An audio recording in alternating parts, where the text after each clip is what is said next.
콘주란하고 PDRN 주사는 같은 성분입니다. 똑같이 DNA 성분에서 추출된 약이고 성분의 크기만 다르다고 생각을 하시면 될 것 같습니다. 안녕하세요. 수유바른정형외과 대표원장 박원진입니다. 대표원장 이병구입니다.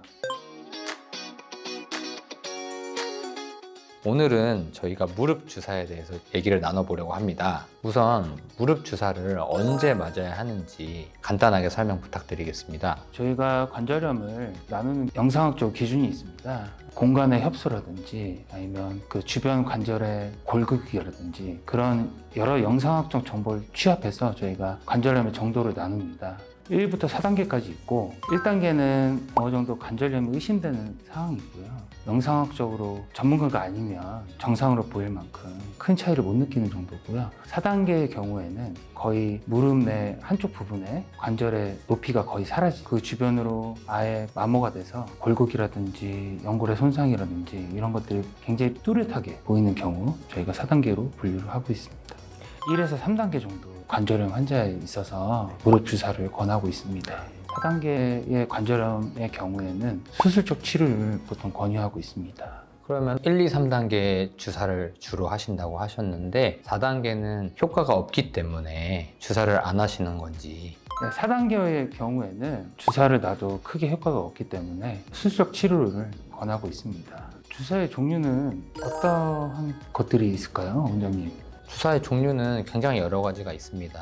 우선적으로 제일 흔하게 쓰는 주사에 대해서 먼저 알아보면 좋을 것 같은데요. 스테로이드 주사에 대해서 굉장히 환자들이 궁금해 하시잖아요. 스테로이드 주사라고 해서 무조건 나쁜 주사는 아니고 스테로이드라는 성분 자체가 항염 효과에는 최근에 나온 어떠한 물질과 약보다는 효과가 좋기 때문에 환자가 통증이 극심해서 내원한 경우 초기 치료로 1, 2회 정도 쓰는 것은 환자분에게 큰 도움이 될 수 있는 주사라고 생각하시면 되겠습니다. 그리고 이렇게 저희가 무릎 관절염 환자분의 염증을 줄여드리고 나면 생각해 볼 수 있는 것들이 보통은 연골 주사잖아요. 연골 주사에 대해서 한번 설명을 해 주시겠어요? 저희 연골에서는 점성이 있는 물질이 나옵니다. 알기 쉽게 저희 무릎을 기기로 비유를 하자면 기기 사이에는 원래는 기름이 있어서 매끄럽게 작동을 해야 됩니다. 그 역할을 사실은 연골이 하고 있었습니다. 근데 저희가 관절염이 오면 그 연골이 파괴되기 때문에 그런 기름이 나오지 않습니다. 그래서 그런 기름을 대신 넣어주는 게 연골 주사입니다. 연골 주사는 스테로이드로 염증을 없앤 후에 무릎 위생을 유지하기 위한 유지 관리, 보수 차원에서 사용한다고 보면 되겠네요. 네, 맞습니다. 종류로는 콘주란과 PDRN 주사가 있습니다. 두 개의 차이는 뭘까요? 콘주란하고 PDRN 주사는 같은 성분입니다. 똑같이 DNA 성분에서 추출된 약이고 성분의 크기만 다르다고 생각을 하시면 될 것 같습니다. 콘주란의 경우에는 일반 기름에다 통증 효과까지 같이 있다고 보시면 될 것 같습니다. 그리고 관절염에 있을 경우 무릎에 물이 많이 차는데 PDRN 주사는 그 물도 같이 빼주는 역할을 해준다고 보시면 됩니다. 간략하게 콘주란은 기존 연골 주사보다 통증 완화의 효과가 좀 더 있고 PDRN은 무릎의 부종, 흔히 말하는 물이 찬 무릎의 부종 완화의 효과가 조금 더 있다고 생각하시면 될 것 같습니다.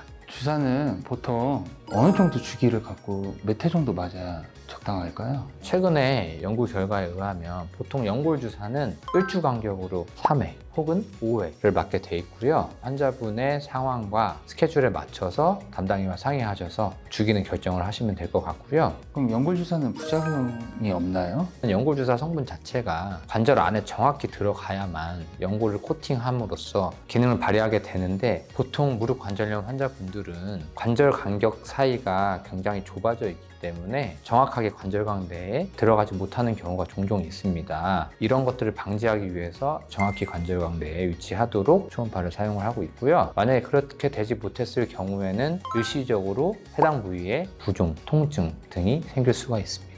그러면 무릎 주사 치료에 치료 전후 주의사항이 있을까요? 감염을 방지하기 위해서 주사 당일에는 방수밴드 등을 통해서 주사 부위를 감염으로부터 보호하는 게 중요하겠습니다. 그리고 내가 관절염 4단계고 곧 수술을 해야 된다면 주사를 맞는 것은 추천드리지 않습니다.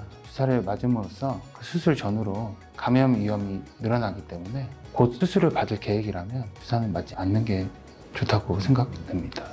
지금까지 무릎 주사, 적응증, 종류, 주기 횟수, 치료 전후, 주의사항에 대해서 알아봤습니다.